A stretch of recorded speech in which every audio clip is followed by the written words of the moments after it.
ગીર સોમનાથનું સૂત્રાપાડા કે જ્યાં ખાતર માટે ખેડૂતોને પરેશાની ભોગવવી પડી રહી છે. ટીમડી ગામ જ્યાં યુરિયા ખાતર માટે ખેડૂતોએ લાઈન લગાવી.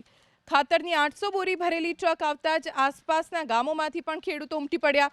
ઘઉંના પાક માટે યુરિયા ખાતરની જરૂરિયાત છે. એક ખેડૂતને 2 થી 5 બોરી આપવામાં આવી રહી છે.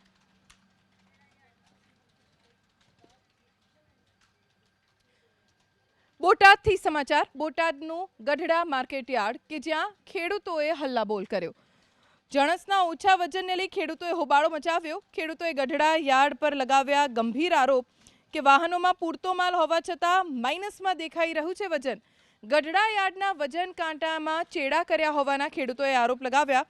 કપાસ લઈને આવેલા એક ખેડૂતને 1250 કિલો વજન સાથે માત્ર 750 કિલો વજન થતા ખેડૂતો રોષે ભરાયા. ખેડૂતોએ ગઢડા યાર્ડના સત્તાધીશો સામે પણ સવાલ ઉઠાવ્યા અને માંગ કરી કે યાર્ડનો વજન કાંટો વહેલી તકે વ્યવસ્થિત કરવામાં આવે.